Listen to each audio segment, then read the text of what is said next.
There are over 100,000 people who immigrate to New Zealand every year with the intention to make New Zealand their home, leaving behind everything they know as normal day-to-day life and having to learn new ways of doing things, new norms, new cultures, and different values. There are many people who struggle with this transition and find it challenging to adjust and settle, so they can call and make New Zealand their home. The purpose of this podcast is for me to share my journey and our challenges with the hope that you can learn from me and my family and have a softer landing. There will be good days and bad days, but with time, more good days. I believe we have made the right choice for our family. I want to try and help you do the same, but hopefully with a softer landing. This is Soft Landing, and I am your host, Brett Corlett. Welcome to this podcast, designed for anyone thinking about preparing for or who has just immigrated to New Zealand. Subscribe now so you never miss an episode. Drawing from his personal experience, this series will guide you through the process of preparing for your move and helping you navigate the challenges of immigration. Hello everybody, and welcome back to those of you that are joining me again and listening to my podcast regularly. And for those of you that are listening for the first time, well, welcome and thank you for listening to me. I do ask, if you haven't listened to my other podcast, please go back to episode 1. I'm trying to tell a journey and a story in chronological order, so it would make sense. But just thank you for making the time to actually listen. So today I want to try and answer the question, when you get that job offer, will I have enough money to survive and live in New Zealand? So quite a heavy topic today. It's going to be a little bit of a different one for me to go through. So I will pick up carrying on talking about my story and my journey, but I thought one of the things that I got to try talk through is a lot of people have been asking me the question, how much money do you need to earn? How much money do you need to have to be able to live, to survive, to support a family of 4? And if I think back to when we were first preparing to come through to New Zealand, that was a big thing for me. I mean, we had been living on 2 salaries in South Africa, and we were blessed. We didn't have a bad life in South Africa when it came to finances, so we were lucky. I'm not saying we were wealthy, but we were by no means struggling. So we were very, very blessed and very lucky. So a big thing for me was when we had decided to pack up and we were going to come and live in New Zealand, and the way we were going to be doing it was just on my salary and only me earning and my wife not earning straight away. It was on the back of my mind, and it did worry me, because you'll do a lot of research and you'll try to do as much research as possible, talking to as many people as you know as possible, whoever you can, to try to get the info to see, well, what is the cost of living like? What are the things you have to have in your budget? What are the things that you're not thinking about? What is it that I don't know? Because you don't know what you don't know. Just to make sure, hey, geez, is this offer enough? Are we going to be able to make it work until eventually my wife starts working? Because a big thing for us was I wanted her to settle the family first. This was a big move for us, and it's a big change for us. So we wanted one of us to be able to stay at home, which was my wife, to be able to settle the kids and make a home and make us feel more relaxed and comfortable and just used to our new life before we both started getting to the life of both working a 9 to 5 and being very busy. So it was important to us. But then the big question was, I needed to know, would my salary be enough? Was the offer I had enough? So my intention today is, if you listen to this podcast, I'm going to go through a lot of figures, a lot of information around what was in my first initial budget on one salary, what were some of the hidden things that came through that I didn't know or didn't expect. So I can try and share those with you so you'll hopefully be better prepared. And the intention would be, at the end of the podcast, you've got a better idea of what your living expenses and costs would be, so that you can hopefully have a softer landing than what I did and be more prepared than what I was. I need to remind you, I am not a financial advisor. This is not financial advice. This is my personal experience. This is my personal budget. This is what I put together, what we feel is what you need in place, and how we we budgeted and how we made it work for us. It is from the perspective of a family of 4. So my son is 13, my daughter's 5, and obviously my wife and I. So everything that I'm talking through will be referring to a family of 4. We are living in Auckland, so it is also from the aspect of considering living in Auckland. Auckland is considered a more expensive area in New Zealand to stay. So there will always be ways you can tweak this budget and it can be different. I will try to talk through it as I'm going line item by line item and explain to you, potentially this is where you could save, this could be a little bit different in a different area, this is other things you could consider. Again, all from my opinion, all from my point of view, but what the intention is to try and help you to get more knowledge and some examples of what you need to make sure is in your budget. I know the one big thing I wanted was that peace of mind when we were still back home that, okay, I think this offer can work. We can make this work.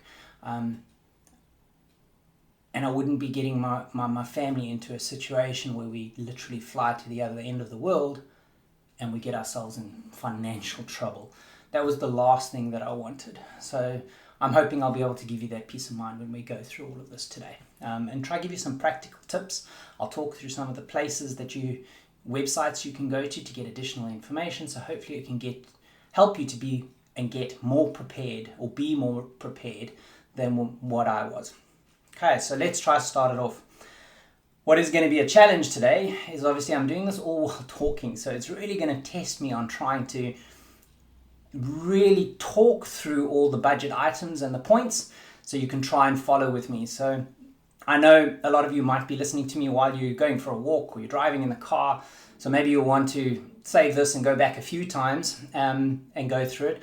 What I will try to eventually is I will try and also do a YouTube tutorial on this. So there'll be the visuals behind what I'm talking through in my voice podcast. So I think that'll be a bit easier and would help. But that's something that'll be a little bit into the future. I am learning how to get the YouTube channels and everything up and running. So for now, it'll just be the podcast. So let's start at the top. So as I explained to you, when we were coming to New Zealand, we opted to go with the one salary.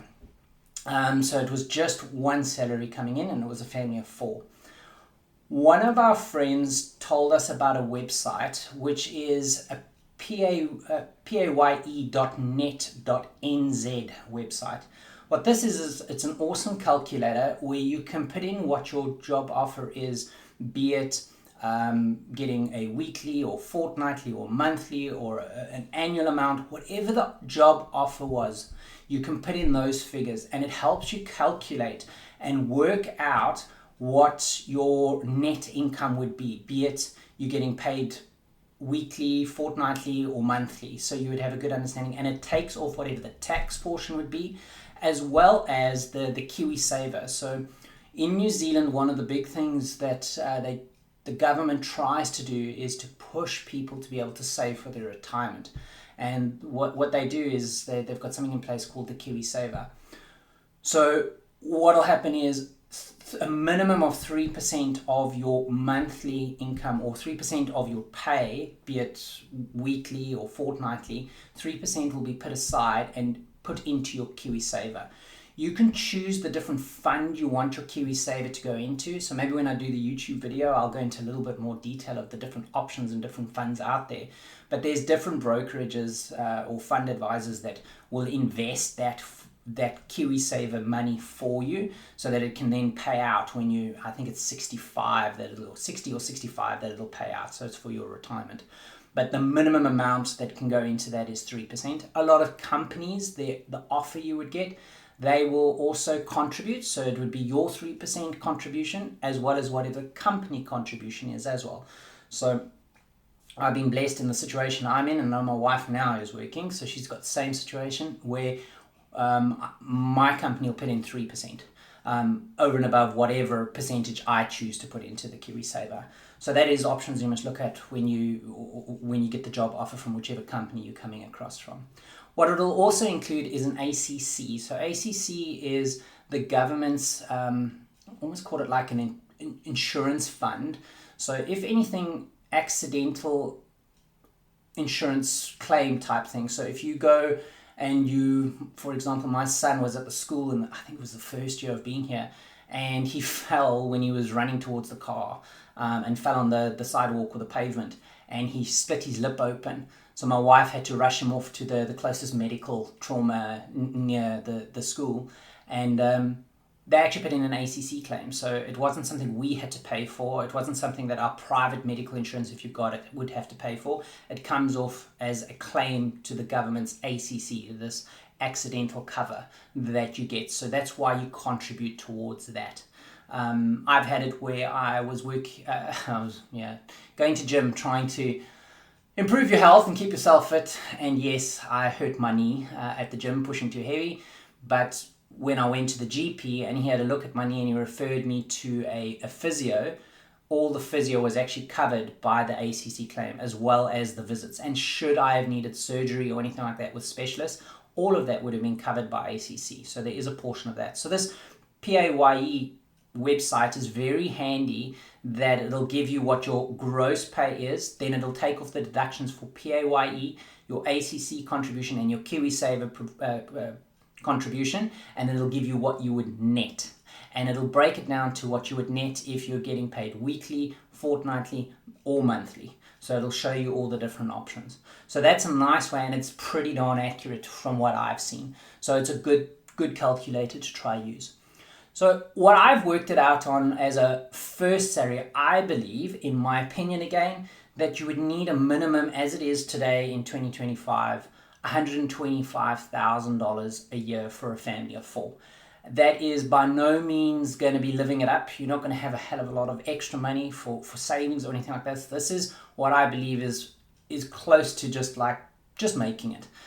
So it would be good enough, and you could live off it and make it work, but you would definitely have to have that plan in place where I feel you're working towards getting either more money yourself coming in, be it a sideline something, or your partner starts working, so you've got 2 salaries coming in. So it's not something I believe is sustainable for a long period of time, but I believe if you wanted to you get your foot in the door and it's your first starting income to get into New Zealand, $124,000 a year for a family of 4 can work, but with the plan in place that in 6 to 12 months you were going to be making some sort of change where you're getting extra income coming in. Because as I talk through this budget items now, you'll see there's a whole lot of items that I've left out that I believe are going to be important and things that you're eventually going to want to add on to your budget, but you can do without in the beginning.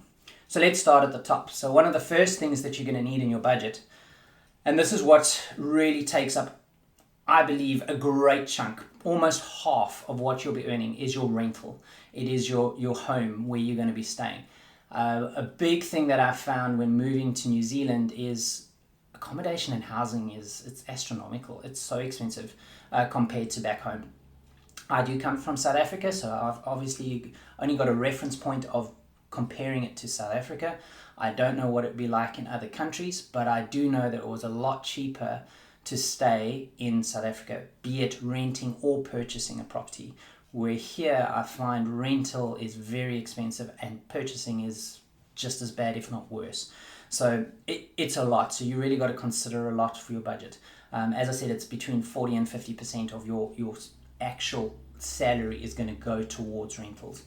A big thing with change here with rentals, I found that back home in South Africa, and I'm going to constantly refer to South Africa because it's all I know, is it was normal to get a monthly salary, so you get paid on a monthly basis, and most things that you were paying were all monthly. So your money would come in once a month, and then all your payments would go off once a month, be it for your rental, your water, your food, whatever it may be. That was the constant. Once a month in, once a month everything goes out. Here it works a little different. With your rental, all the rentals that you go into here, it's a weekly payment that you would have to pay for your rental. So even if you're getting paid monthly, or if you're getting paid fortnightly, or if you're getting paid weekly here in New Zealand with your salary, you've got to make sure that you've got the money set aside for the rental to go off once a week. So when you actually get into your rental and you speak with the agent, there will be an agreed day of the week, so be it a Friday or Thursday or whatever you choose, where the automated, because you're automated generally, you automate it, that rental payment will come off and pay them. So you've got to make sure that that money is set aside. What we budgeted for a family of 4, bearing in mind staying north of Auckland, is $900 a week. That is for a 4-bedroom home. It is one of the more expensive places to stay in it. You can save here. So if you do look around, and depending on what area you're actually staying in Auckland or in other parts of New Zealand, you can save here. I do believe the rental of $900 a week is a little bit more on the high end, but it's by no means the most expensive. There is places that are way more expensive than that, but there are places that are cheaper. I think the big point I'm trying to land here is that just know the rental here is expensive, and know that you got to budget on a weekly basis for that rental to come off. A good site, or actually 2 sites that we found that work well with your rentals, is you can go to, and I'm just looking on my links here. The first one is Real Estate. So this is a good place where you can go to. So it's a real estate, one word, .co.nz. You can go to their website and you can start looking at what rentals are available in whatever particular area you're going to end up. You can look at this still while you're back home. So it was nice for us to start planning, looking at the different areas and seeing where we could get a rental and what the sort of cost per week would be. You'll also read when you go into the website and you go look at potential rentals with the pictures and everything that are available. It'll also give you a write-up and start telling you what the bond would be, or the deposit. So generally they ask for 4 weeks up front for a deposit to secure the rental unit for you, and sometimes over and above that also the first 2 weeks rent. So it just gives you an idea of how much money you would have to budget up front to be able to go into the bond or the deposit, as well as what you would need to pay weekly for the rental. Bearing in mind, when you do put down the deposit, they keep that deposit until you get out of that rental contract. So that is money you need to have in your budget to set aside for them to keep in the bond, and which you would use for your next rental. I have talked on previous episodes where you got to just know cash flow. So if you're in one rental and they've got your deposit and now you need to get out of that rental into another rental, the time frame in getting that deposit back can sometimes be a bit difficult or challenging when you're getting into your new rental and you need to give them a deposit. So cash flow can be difficult. I have heard of people where they talk to the agents and they can work something out. But what we did is we used credit cards to be able to pay the new rentals deposit while we waited for the old rentals deposit back. So that was the way we worked through that. But good website to go to is realestate.co.nz. Another one is trademe.co.nz, and you can look at the property rentals on TradeMe. The only challenge we had with TradeMe when we were still back in South Africa was, I know that they restricted, because of they could pick up what physical location, geographical location you were in, restricted us in actually applying and answering and doing stuff through real estate. So my wife actually, when we were still back in South Africa, she had to contact TradeMe, explain to them our situation, and they logged a ticket to actually change and give us the relevant access that we needed. So that was a bit of a challenge.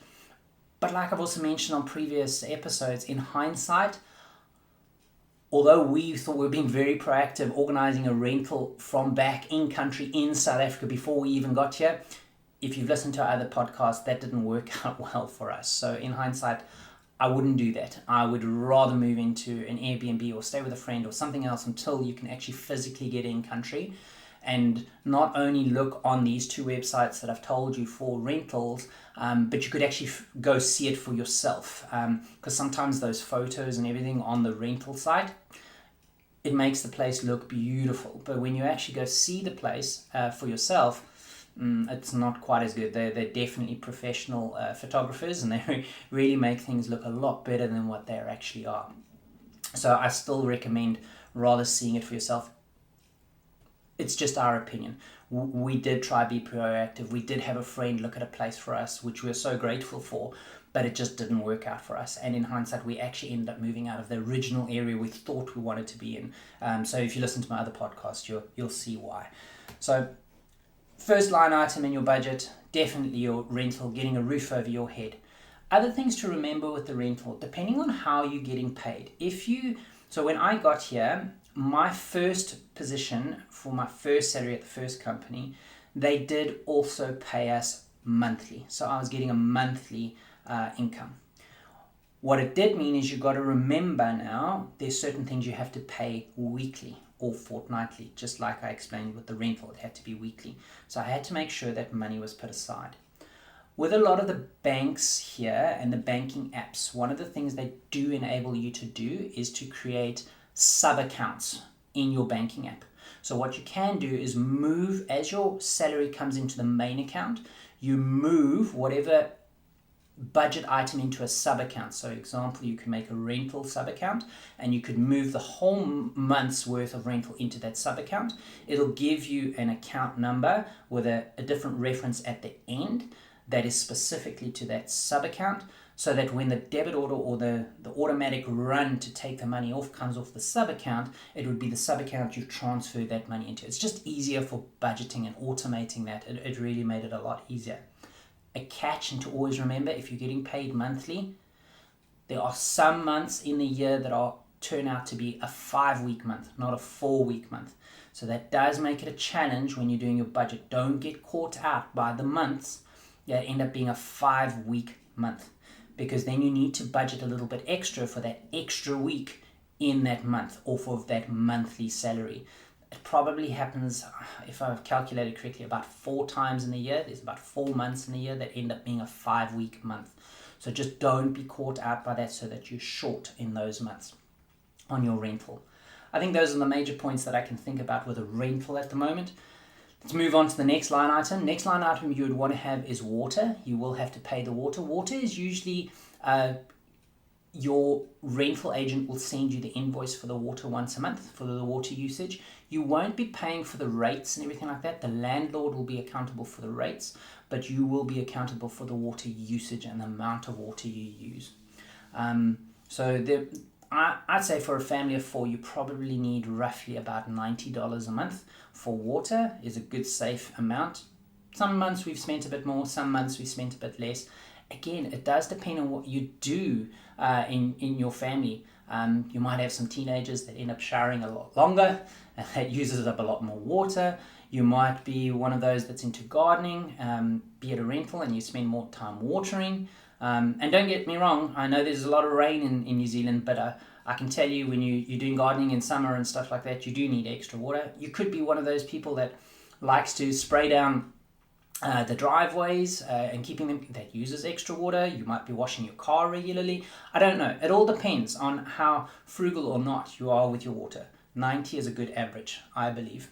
Just touching on the rental again, so I did say $900 a week. So what I've put into the budget is $3,900 per month. What I've done there is I've inflated it slightly because I've catered for the 4 months of the year where it is a 5-week month. So you can you're paying a little bit extra, but you're keeping it as extra in that sub account. So when those 5-week months come through, you've got a little bit of extra. Just time it right and work it out with a calendar, because it does depend also when you land, when you're getting your first paycheck. So just really think about that one. Don't be caught with not enough money because of a 5-week month. So getting back to it, rental, $3,900, water, $90. Then you'll want to look at insurance. The insurance that you'll want in the beginning is probably just your short-term insurance. So that's for your car, and we'll talk about a car shortly, as well, meaning car insurance. So if anything happens, theft or accident or anything like that, you're covered. But also household contents insurance. So should anything happen to the house. I know from where we are, we would think about robberies and stuff like that. Here it's more, I don't think it happens as often, but more often than what we used to, is we've noticed a lot of private houses catching fire and actually burning down. Like maybe it's because they're these wooden homes, I don't know. But we have noticed, just in the 2 years we've been here, I think there's been about 3 or 4 homes that I've read up in the area, not immediate area, but in the area where the fire brigade has been called out and actual people have lost their homes, in private homes and stuff, because of fire. So it's a bit of something different for me. We're not used to that back home. Ours has been more about break-ins and theft. But that's why an example why you would want some private household insurance. And then the other is obviously car insurance. Although in my experience, the way they drive here, because they're so much slower, everything works, traffic lights work, we don't have potholes, people obey the actual laws of the road. I believe it's much safer here, but that's just in my experience and my opinion. So I don't know if I'd be able to drive going back to South Africa. I was just thinking, geez, I got so used to driving slow and everybody being so polite and following the laws of the road, and no taxis driving in opposite direction onto oncoming traffic and on the pavements and avoiding potholes and traffic lights not working. It's like, it would blow my mind probably going back. But things do happen. People do have accidents, so you would want your insurance. Insurance companies you would probably want to look at. So when we were back in South Africa, we actually insured a car that we bought when we were still back in South Africa before we got here through AA Insurance. But there are other insurance companies. You could look at Tower Insurance, you could look at AA Insurance, you could look at, I think another one is Aon. So there are quite a few options, but we took ours out with AA Insurance, and everything was done online. We could prepay it with my credit card when we were still back in South Africa, and then once I got here, put it onto a debit order. Again, just put money into that sub account. With insurance, I was able to choose that it'll come off on a monthly basis, so it was in line with my salary that was coming off monthly. But if you are getting paid weekly or fortnightly, you can talk to the insurance company and say, hey, I would like it to come off weekly or fortnightly or monthly. So you can decide how you want that to work. So I was getting paid monthly, so I asked for it to come off monthly. So that's rental, that's water, that's insurances for car insurance and household. I budgeted $150 for insurance. That included my car insurance and my household insurance. And as I said, that was for a family of 4, so it would be like all the TVs you've got in the home and your furniture and bicycles and computers and all that kind of stuff in the home. I think we gave a value of about, I think it was about $100,000 for household content. And what we did, our car was insured for, I think it was $26,000 or $27,000. But I'll talk further when I get to the car line item. But that's what our insurance is. Was about $150. Again, shopping around, you'll be able to probably get maybe a little bit cheaper, maybe a little bit more expensive, depending on what you're insuring. But as a starter, I've put in a budget, as an example, of $150 for insurance. Next thing you would need some electricity. So a big thing for us is there's so much competition and so many options for electricity here. We come from South Africa where there was only one option. There was one provider of electricity, and that was it, and you're at their mercy. Not to mention they could hardly even keep the lights on anyway because of all the problems they got back home, but you were at their mercy, so whatever they charged, that was it. Whereas if you come here, you have got options when it comes to electricity. We chose a company called Mercury that does our electricity, so it's mercury.co.nz, but there are so many others. There is Genesis Energy, there was Contact Energy, Power Shop, Meridian, Nova. So that's just a few that I've listed, and they come up with so many different deals and options when you're signing up with them. Some of them will say that electricity after 9 o'clock at night on certain times of the week is half price or for free. Others, when you sign up, they say you can get a free TV or a free all kinds of things. They have so many different deals with the electricity, so that was a big thing for us. But you will need electricity. Pretty easy signing up with them and just telling them where your rental is, giving a physical address and getting that all set up. I budgeted $300 a month for electricity, again for a family of 4. All depends on how frugal and your family is with electricity. If you're good at turning lights off and not wasting and running the tumble dryer not as much, bearing in mind it does rain a lot here, so we do use the tumble dryer a lot. We budget $300, but that's a good average to choose. Some people a lot less, some could be a little bit more, but take $300.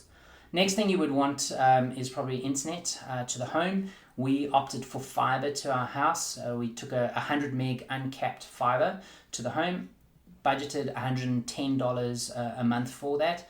The reason we wanted the internet is both back then it was just me working from home 2 or 3 times a week, but today both my wife and I work from home. Also, my son is online doing gaming, but not only that, we stream all our TVs and entertainment through the internet. So for us, 100 meg uncapped for a family of 4 works well. So that's 110. There are, again, multiple companies you can get internet from. The company that we signed up with for internet was, I think it is called, what was it? It's Now that we signed up for. So Now is the company that does our internet. But there are other companies you can look at. There's Skinny, SKINNY.co.nz that does internet. There's Spark, there's 2 Degrees, there's One New Zealand. There's plenty. There are so many if you just had to do a search for internet providers. Also with the internet providers, again, a lot of competitions, a lot of different deals, a lot of different options, so you really can shop around and see. But on the whole, I would say if you budget about 110 for 100 meg uncapped fiber to the home, that works well. Very easy to get it set up. Again, just talking to them over the phone, telling them your physical address. They will deliver whatever routers and everything else you need, or routers, all pre-configured. Even if you have issues, you just phone them. They help talk you through it. Very easy to get it up and running. So no major issues there with getting your internet to the home. Next thing was your waste. So this one was a little bit different for us. So we used to back home in South Africa where all your rubbish and everything, probably terrible, but we weren't very, very good at recycling. So everything just went in one bin and you put it on your wheelie bin and they would collect it once a week and take it away. Whereas here you got to get a little bit more into recycling and understanding the different color bins that we've had available to us. So there is a yellow bin that is our recycling bin that is from the municipality or the government, and they will take any recycling away. It's covered in your rates and everything, so you don't pay a monthly for that, but you've got to make sure you know what is recyclable and what can go in there. So it takes a little bit of research and understanding what cardboard items, what paper items, what tins, what glass, what can go into the recyclable bin, and how to wash off things and clean them off before you put them into recycling. A lot of the Kiwis are a lot better at it than what we are, so we're starting to get there. But that is a way, if you can get into the recycling, you won't have to pay as much for a different bin, which is a red bin, which is your general waste. So that is all the stuff that's not recyclable, or where you're lazy and have not divided up what is recyclable and to put into the yellow bin, into the recycling bin. But then on a red general waste bin, you would have to pay for that. Up north where we are, we have to pay a company called Econo Waste for a red bin. So you first pay them, I think it costs us about $45 a month for a general waste bin. We've gone for the biggest waste bin available. I think it's 100 liters or something like that, so it is a big bin, but you can get different sizes, so for different costs and do it cheaper. But for us, for a family of 4, and for us, I'm being honest, we're terrible with our recycling, so we still use a lot in general waste. We took the big bin, which they collect every week for us, and that costs us $45, so I put that in the budget. But the recycling that is given to you by government, which is the yellow bin, that they collect every second week from you, and as long as you get into the habit of divvying up your waste into actual recyclable items, you can actually get away with a lot smaller general waste bin. Another thing you've got to keep in mind is if you do move into a rental where you need to do the garden a little bit more, you're probably going to need to look at what we did, is a green waste bin. That is a bin for all your gardening refuge. So when you have to mow your lawn or cut back any shrubbery or anything like that, you would put it into the green waste bin. And Econo Waste was the company up north that provides the green waste bin for us. It is $100 once off a year for them to give you a 100-liter green waste bin, and they collect that once a month. So you put that out once a month. Also bearing in mind, if you are getting into a rental where you have a garden and everything like that, a lot of the time you actually have to look after the gardens yourself. So that would mean you would need to get a lawnmower, weed eater, basic gardening equipment, so you can keep all of that kept neat and tidy, and obviously getting rid of whatever offcuts, etc. from doing the garden. would be your responsibility. There are some rentals that are included though. I have seen a few where they'll say once a week or every fortnight they will send a gardener to mow the lawns and keep the gardens tidy, so you can look out for that. The one we're in at the moment, we have to do it ourselves. That's also a funny thing specifically for South Africans, they'll understand me here. I never had to do my gardens back home. We were very blessed and lucky to have somebody do that for us. So it's been a really new experience for me having to do my gardens here, learning how to mow the lawn, cut the edges, keep everything trim and neat and tidy, and finding out what works and what doesn't. So I like to believe I'm starting to look like a real Kiwi now, because it's a norm here for everybody to do their own gardens. I got my gum boots that I put on with all my gardening leather, gloves and everything. So with my glasses, my protective glasses, everything. So I think I'm looking the part and getting my gardens done quite regularly. So that is just something you would have to look at budgeting, is your waste. So getting back to it, the dustbins, $45 a month. With a car, what we did with a car is we bought a car outright. So we took savings and money that we had and we bought a car. You can look online. There is the Auto Trader in New Zealand that I recommend that you go to when you want to look for a car. It's autotrader.co.nz, and you can look at all the different cars that are available. If you listen to my earlier podcast, you'll know that we did purchase a car while we were still in South Africa that was delivered to our hotel. So we had a car from day one. Only thing I really reiterate again is if you do buy a car before you've seen it yourself, either get a friend, which we did, to see it and test drive it and everything that you trust. So we did that, as well as I bought a car from a dealership. So I made sure that it was a car from a dealership, so there would be a warranty, so that if there's anything wrong, I could send it back. But this also, again, it all depends on your budget and what you can afford and what will work for you. So if you do end up coming here and you only buy the car when you get here, so you want to see it yourself, that's fine too. Just make sure then you think about your planning, who's going to help get you around, how are you going to get around until you actually get your own car, so that you can be independent and get around. Bearing in mind, again, I also told you or mentioned that there are a lot of Japanese imports, so just compare Japanese imports, which are cheaper, but they do have pros and cons to both, versus buying a New Zealand imported vehicle. So just think of that as well. Budget-wise, when we bought our car outright, we bought a Mazda 6. It was a fairly new Mazda. I think it was only 4 years old, so it wasn't too old. Still had warranties and everything.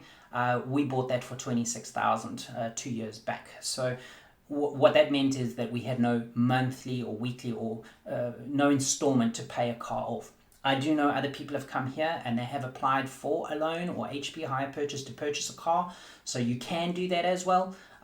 Just bearing in mind, if you do go buy a car straight off the bat when you've landed in country, it can be a little bit more expensive with the interest rate because you don't have as much credit references and everything, but it definitely is doable and you can do that as well. But then you just got to remember to work that into your budget.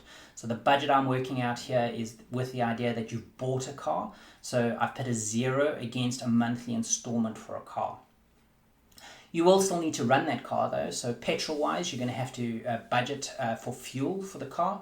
What I've put in the budget is you could probably work on about $75 a week. That was with me having to probably just drive around town, go shopping, left the car at home with my wife. She could take the kids to school and back and traveling around here. And then us traveling a little bit on the weekends, getting to know the area. I didn't use the car to drive all the way into town. I used public transport. So I used buses to go into town. So my next line item was for buses and budgeting for buses. So I'll talk to that now. But fuel-wise, if you're not going to be using it to drive into work every single day, it's more just a family car on the weekends, driving the kids around to school and back, driving to the shops and back during the week, but you're using public transport, $75 a week worked for us for fuel, and that was for diesel. So the Mazda 6 I bought was a diesel. Pros and cons, which I only learned when we got here. Back in South Africa, I always went for diesels because that's what I preferred, because I felt you got more bang for your buck. It also gave you more mileage. But I mean, you can debate this. There's so many different options.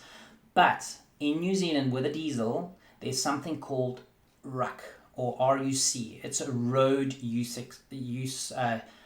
tax that you have to pay. I didn't know, didn't do enough research, realizing if you've got a diesel vehicle, or some now, electric vehicles or semi-electric vehicles, whatever hybrids, you actually have to pay a RUC fee, which is a road user tax that you have to pay over and above your normal licensing of your vehicle. So just bear that in mind if you are going to buy a diesel or you buy different hybrids. So you're thinking you might save on your fuel, just know there's also that RUC that you also need to consider.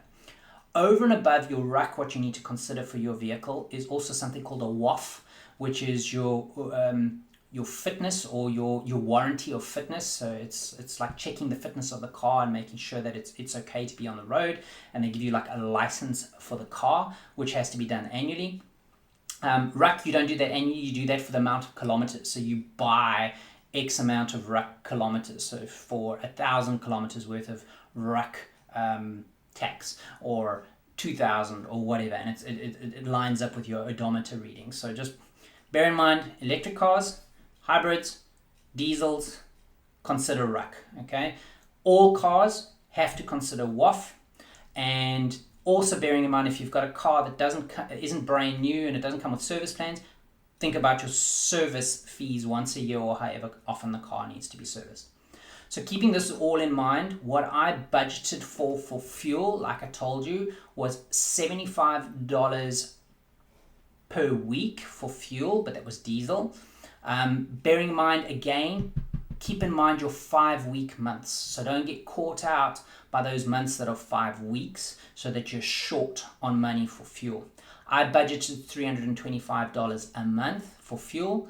I've calculated a bit extra because of those 5-week months that happen plus minus 4 times a year. What I've also budgeted is for buses, because I went into CBD. We're about an hour north of CBD, so I'd go in 2 to 3 times per week. So that worked out to about $150 a month. So fuel was $325 a month, and travel by bus for me 2 to 3 times a week going in per month was $150. The other ad hoc for the car service for a Mazda 6 was costing me between $200 and $300 a year for a basic service. Your WOF per year was costing you between $100 and $120 for your WOF. And your RUC, just be careful with this one, because as I said, it all depends on how much traveling you did. So I worked out about $400 a year for that, because we weren't traveling very much with the car. But it does depend on how much mileage you do, how much you're going to pay on RUC. Before I move on to the next line item, just some useful websites that you'd probably want to go to for that.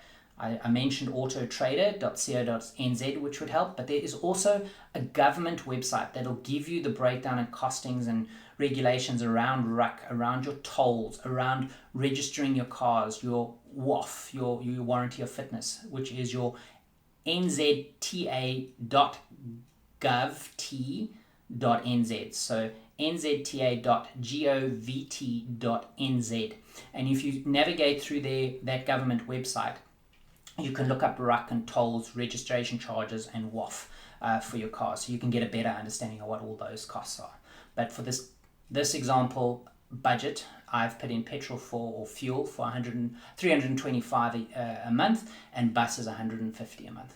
Next thing you would want to have on here is your cell phones. So I took out a contract for 2 cell phones. So one was for my wife to use and one was for me to use. That worked out to $95 a month. So it was just roughly about $45 per phone contract. That gave us, it was like 5 gigs of data on the phone to use. It was unlimited data. It's just when they cap it at 5 gigs of extreme fast data, and then once you got over 5 gigs, it would just drop to be a little bit slower, but you always able to connect to data. I can't remember the amount of minutes, but it was plenty minutes. They even gave you minutes to phone back to certain countries. Texts you couldn't use up. So to me, that was more than enough. It was just a contract for the services. I did not take a contract that included a phone. I did buy a phone outright. So I bought my phone, a refurbished phone from online from Dick Smith, which is a online company that they import stuff from Australia, but there's so many other different options here. You can go to Noel Leeming, you can go to a lot of different places. You could look at secondhand, buy from people on Marketplace. Just be careful, don't get scammed. But you could buy a set. You could even bring your cell phone that you had back in South Africa and then just put the card in. But budget around about $45 a month per cell phone contract. This one is $95 because it was 2 contracts that I was paying for. Then your second most biggest expense is your food. Food is very expensive here. Don't underestimate the cost of food here. Takeout is extremely expensive, in my opinion, compared to what it was back home. So takeout is very expensive. I know when we landed here and we were still within our first week, I know when we were traveling around with the kids and everything and still trying to figure things out, we stopped at a KFC to buy basic lunch for the kids because the kids were hungry. I think if you converted, we spent something like $80 for really basic KFC meal. If we converted that was almost 800-900 Rand just for that lunch. And it like blew our minds. It was like, oh no, we can't live like this. Takeouts is a definite no-no. It's going to cost far too much. It is relative to what you earn. When you're earning dollars, it does help. But takeout in general here is expensive. So you will want to buy food and be self-sufficient in self-catering. That said, still not cheap. And it is also very seasonal with what food you can get at decent prices. Food-wise, for a family of 4, what we budgeted was $475 per week. Okay, this was more than enough for us. It even enabled my wife to take a little bit and put it aside for other things that we needed to buy, other ad hoc expenses that came up. But $475 is, I believe, enough for you to be able to get decent food and supplies and everything like that for the home per week. Again, bear in mind your 5-week months. Don't be caught short for those 4 or so months of the year that are a 5-week month. So what I budgeted per month was $2,058 because I'm inflating it slightly to cater for those 5-week months. So in total for my monthly budget that I've worked out here, it comes to a total of $7,223. That is what you would need to net and have available per month for a family of 4, which is doable on a salary of $124,000 per annum, where you are contributing 3% to your KiwiSaver, obviously tax coming off, your ACC being paid. You'd come out with roughly about $7,284 per month. So it is doable. You can make it work with the line items that I've just gone through. Just repeating it from the top. So a rental of $900 per week, so $3,900 per month, inflating it slightly for those 5-week months. Water of $90, insurance for your car and household content of $150, electricity $300 a month, internet or data for 100 meg uncapped fiber to the home of $110, your waste or your dustbin or your garbage bin $45 a month, car payment or installment of $0 because I'm budgeting or working this out on you purchasing a car outright, fuel $75 per week. Watch those 5-week months, so $325 a month, so inflating it slightly to cater for those 5-week months. Buses or bus travel, $150 a month. Cell phones, 2 cell phones, $95 a month. And then food for $475 a week, so that's $2,058 a month. So totaling $7,223. So that's what I believe and what I've worked out as an example is livable, and you can definitely make it work.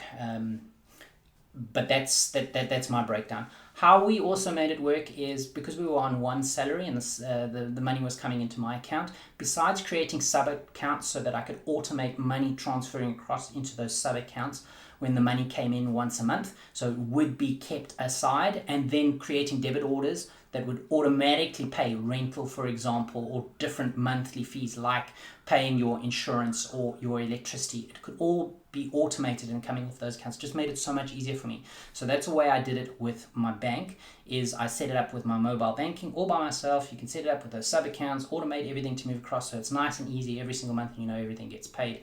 What I also did is my wife opened up a bank account and I transferred the money into her account for food. So what she could do is she could take the responsibility of keeping the home, making sure the food and everything was in the home while I was at work, but it also gave her a bit of independence as well to be able to budget and put some extra money aside. So it really helped as a team working together. But you've got to see what works for you and your family and your relationship. But that worked well for us until eventually my wife got to a stage of also getting an income. So really, that's the example that I've got. Just reiterating, $124,000 a year, went through what all the PAYE, the KiwiSaver, the ACC would be. So you would come out with $7,284 per month, and then what the budget items I went through comes to $7,223.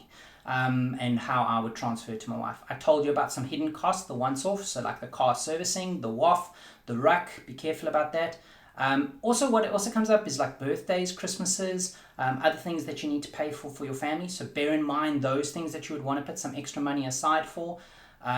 If you land here with certain visas and you still need to get residency, keep money aside for eventually applying for the residency, or potentially you have to do English tests and stuff for the residency, keep that money aside. Paying for that green waste bin yearly, so keeping that $100 aside. So there are some hidden costs that you've got to think about. This is just off one salary. And as per our plan, we started with just first, ours ended up being 12 months, was just living off the one salary. We made this work. Once my wife started working and you got two incomes, that makes life very different. So what I will do is I'll eventually do a YouTube tutorial on my YouTube channel. So if you want to start following me on my YouTube channel, it's at SoftLandingNZ. I will start creating these videos and it'll be easier. So it's not just me talking through budget items, but I'll do a visual showing these templates. I'll share these templates with you as well. But I'll go one step further and not only show you on a monthly, I'll show you an example on a fortnightly income. I'll show you examples on two incomes coming in, so I'll show you an example there as well. I'll also talk you through how I was able to apply for a personal loan. I'll talk you through how I was able to apply for HP or a loan to buy a vehicle. I'll talk through how I applied for my credit card. I can talk through a couple of other things as well on that video, so I'll try to get that tutorial out in the next couple of weeks so that you've got the visuals and the templates and everything there too. But for now, just through the podcast, I thought it would be good to share with you my opinion on how much you would need to earn for a family of 4 to make it work here and what I put into the budget. Things that I left out of the budget that I know you would want to work on eventually. You don't have to worry about bank charges. I know in South Africa I had to constantly put in a certain amount of money per month for bank charges. Here you do get charged, but for stuff that you actually do, not just a set fee per month. Well, that's what I've seen on my account. So I've put in a bank charges of 0. You will need to put money aside for school fees. When I say school fees, it's not paying like a monthly school fee, but there are donations that you potentially got to pay. There's different curricular items that your child might need to go to that they need extra funds paid for. So like if they do cooking in class and whatever else, they'll say, well, there's a set fee for this term of $90 for whatever cooking classes. So you've got to put money aside for that. You've got to put money aside for their their school uniforms. So you've got to make sure that you've got money put aside for that, and clothing for kids and everything as they're growing. So you would need extra money for that. I haven't spoken anything about any life insurances, income protection, medical aids, saving for a mortgage or a bond one day, buying a home. I haven't included anything for any entertainment with the family, be it going out places or just entertainment like Netflix or Prime or anything like that. So there's fees that you would want to include in that. I haven't included if you want to go to gym or any curricular extra activities that you do. I haven't put in money for that. Pocket money for your kids. So there's a whole lot of other things that you would want to potentially add into this budget, but I've given you what I believe is the bare minimum to make this work in my mind and my opinion, but it's just to give you a guide. I will do a YouTube video, like I told you, where I'll go more in depth and break it up. Also trying to explain to you, even on a fortnightly salary cycle, how to track that budget and paying those sort of things. There's pros and cons to that as well. So I've tried to squeeze in as much as I can into this podcast. I know it's been quite a long one, so I've chatted for a long time, and I know talking numbers can't be fun.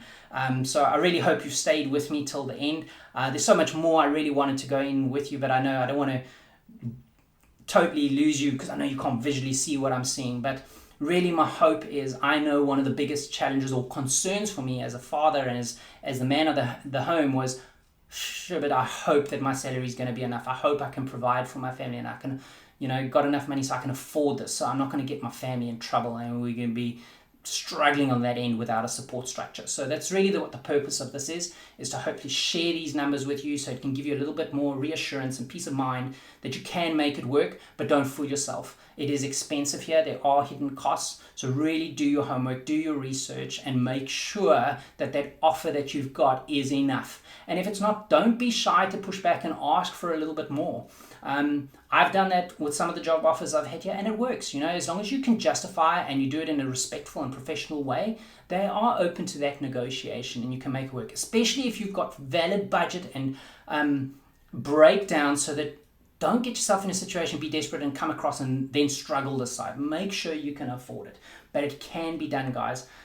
There's nothing more heartbreaking that I've seen so many families come across the side and they're not making enough. It's hard enough moving here, but then to add financial troubles on top of it, guys, it's tough. It's really, really tough. And what breaks my heart even more is when you see these people and families that are coming across here and they've gone through so much to get here, and then they pack it in. They're like, I can't make it work here. It's just too difficult.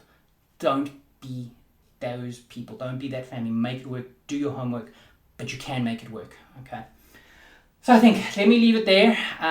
Off my soapbox. I hope this has helped. I hope there were a couple of nuggets that you can really take that help you be better prepared, so you'll be in a better situation than me. Please, if this has helped, please share it. Send it to people that you think it will help. Go to my YouTube site, subscribe to my YouTube site there at Soft Landing NZ. There's going to be a lot more content that I'm going to start sharing there, which will be videos and tutorials as well. I'm busy doing a training course to teach myself how to do this properly. So hopefully I'll be able to give some good content for you guys soon in the next couple of weeks over and above my podcast and help some more. I think I'll leave it there and just say thanks very much for your time, guys. Thank you for taking the time to listen, especially those that have made it through this very long podcast today. You must all keep safe, and I'll speak to you again on my next podcast. Keep well. Cheers.